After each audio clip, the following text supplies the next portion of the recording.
Hai teman-teman semua, Assalamualaikum, salam sejahtera, salam bahagia. Okey, ketemu Mener. Kita berjumpa lagi di channel saya. Okey, untuk kali ini kita nak kongsi satu video macam mana proses buat tempoyak. Sebelum tu jangan lupa pada anda yang belum subscribe, tolong subscribe tu percuma sebagai tanda sokongan anda. Okey, kita nak buat tempoyak ni, proses dia yang pertama sekali macam inilah, kita akan ambil durian-durian yang masih segar, masih cantik. Cuma kadang-kadang durian-durian ni dia ada sikit rosak lah, 1-2 ulas, kadang-kadang tak masak dan sebagainya. So durian-durian yang macam ni kita akan proses untuk buat tempoyak. Kita ambil durian yang cantik-cantik lah macam ni. Okey, tempoyak ni sebenarnya satu proses di mana kita menjerukkan isi durian. Okey, yang ni kaedah orang dulu-dulu, di mana kaedah menyimpan isi durian untuk tempoh masa yang lebih lama. Okey, tempoyak ni biasanya sesuai kalau kita nak masak ikan, masak tempoyak. Dan ramai juga di kalangan orang-orang Melayu, khususnya di Nusantara, yang menggunakan tempoyak ni untuk campuran dalam sambal belacan, cicah ulam, cicah petai dan sebagainya. Okey guys, inilah peringkat awalnya proses di mana durian-durian yang masih cantik ni kita belah, kemudian kita ambil isi, dan di sinilah kita akan proses, kemudian kita akan buang biji dan sebagainya. Okey, jadi sebenarnya pembuatan tempoyak ni amat simple, sebab yang penting dapatkan isi durian yang segar macam ni, okay, yang masih segar. Kemudian kita buangkan biji dia. So kita tengok buasi boleh makan lagi, boleh makan. Ni yang kita buat lah.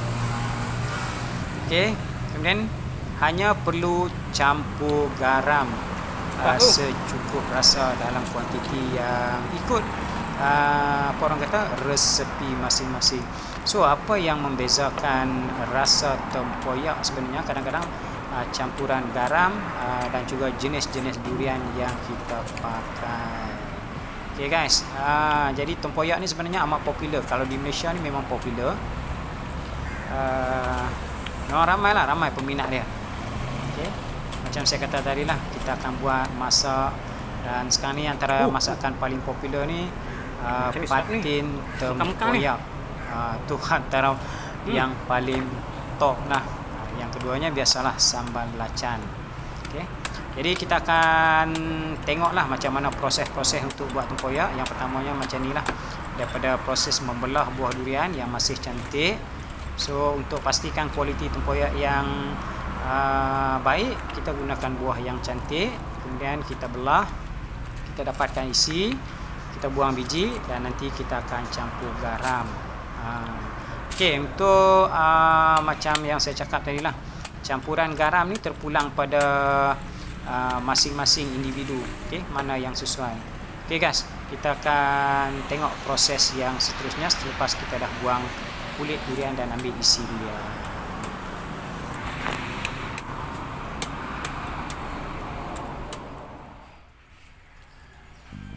Okey, yang ni isi durian lah. Okey, isi durian yang kita dah kopek, yang kita dah buang biji tempoh hari. Bukan buang biji, yang kita dah kopek dan kita proses, kita nak asingkan lah. Dia senang je, kita macam ni, kita buang biji dia, kita ambil isi dia. Okay. So ini isi durian inilah isi durian. Yang ni isi durian D24 udang merah.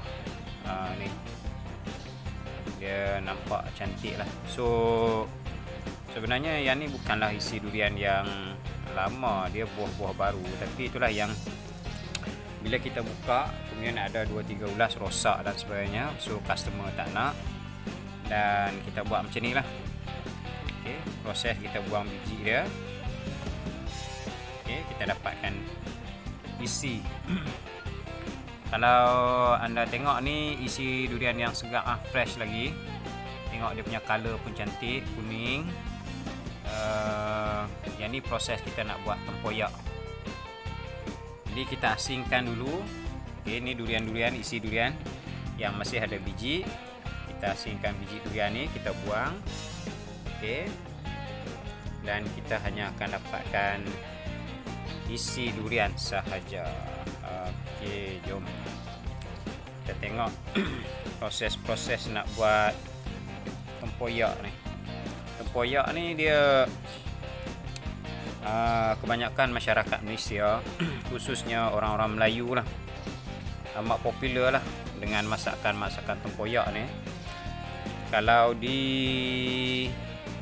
Pahang lah contohnya, Pahang amat popular dengan patin tempoyak. So sekarang ni di mana-mana seluruh Malaysia pun sebenarnya rakyat Malaysia, terutamanya orang Melayu, memang popular lah. Kalau sebut masakan tempoyak ni memang popular, memang sedap. Okey. Proses pembuatan nak buat tempoyak ni taklah payah sangat. Yang pertama, macam tadilah, kita cari durian-durian yang masih cantik lagi. Kemudian kita buka. Kemudian kita proses asingkan biji daripada isi. Kita dapatkan isi yang cantik.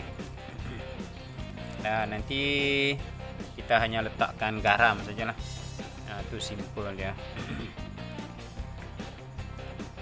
Macam biasa sebelum kita buat ni, kita baca Bismillahirrahmanirrahim. Mudah-mudahan Tuhan memberkati usaha kita. Okey.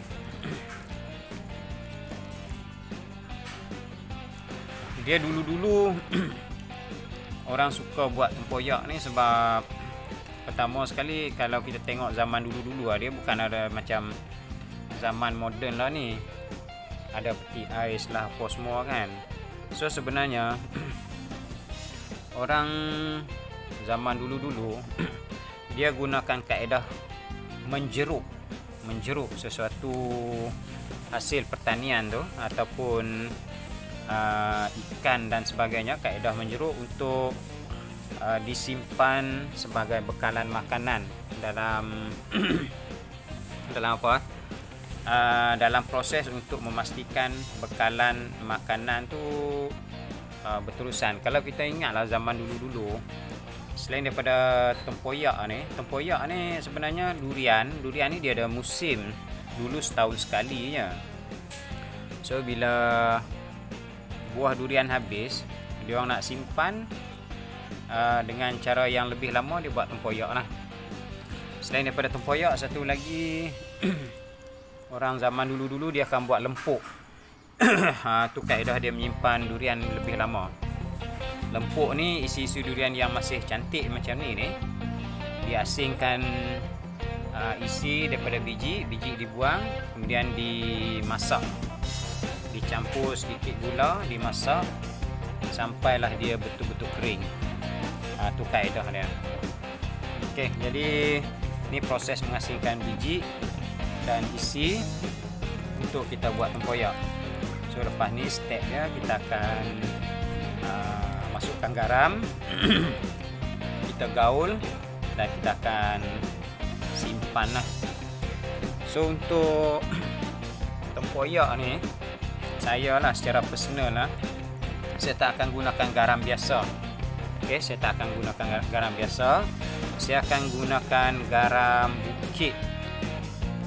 Kalau anda yang nak buat tempoyak, saya syorkanlah jangan guna garam biasa, gunalah garam bukit. Sebab garam bukit ni sebenarnya garam yang lebih baik untuk kesihatan diri kita lah, lebih sesuai untuk tubuh badan kita. Sebab garam bukit ni dia ada kandungan mineral yang lebih tinggi. So tubuh kita memang memerlukan mineral. Okay guys, jadi kita bila dah siap ni, nanti kita akan masukkan garam. Okey. Okey, bila isi durian pun dah siap macam ni, okey. Isi durian dah yang kita dah asingkan. So proses terusnya kita akan letakkan garam. Ni yang saya katakan tadi, garam bukit. Saya gunakan halal gel, garam bukit halal gel. So pada anda yang nak buat tempoyak, saya syorkanlah guna garam bukit, jangan guna garam biasa, sebab garam bukit ni dia lebih tinggi kandungan mineral ya. So mineral ni memang sesuai untuk badan kita lah. Okey, banyak mana nak letakkan garam ni, ini terpulang pada kita lah. So ada yang minat masin, ada yang minat sederhana, so kita tabur macam ni lah. Tabur. So kalau anggaran satu bekas macam ni satu besen macam ni, berapa garam kita nak letak kan? Kalau saya letak anggaran lebih kurang dalam 4 sudu teh sajalah, 4 ataupun ke 5 sudu teh pun dah cukup lah. Tapi kita rasa lah, bila kita dah tabur garam macam ni, so kita rasa. Jadi garam ni bergantung pada cita rasa masing-masing lah. Ada yang minat masin, ada minat kurang masin. So saya letak sedang-sedang ya. Fungsi garam ni selain daripada dia sebagai bahan pengawet, untuk proses menjadikan durian ni sebagai isi tempoyak, garam ni juga dia akan menambahkan rasa lemak. Dia menambahkan rasa lemak. Kalau kita nak buat tempoyak lah kan, sebaik-baiknya kita gunakan isi durian yang cantik lah. Janganlah cari durian yang buruk-buruk tu. Bukan masuk durian yang tak, yang apa orang kata, yang kita boleh ambil lah durian yang pecah-pecah lah apa semua, tapi pastikan isi durian tu masih cantik lagi. Buat tempoyak sebab kita nak makan kan. Okay, kemudian biji-biji yang macam ni kita buang. Kita buang. Okay. Bila kita dah campur garam, kita rasa kalau dah naik rasa lemak, naik rasa sedap tu, okey cukup lah. Kalau kita dah biasa buat tempoyak ni, kita akan tahulah rasa dia macam mana. Okey, dah siap macam ni, insya-Allah kita cari bekas, kita simpan.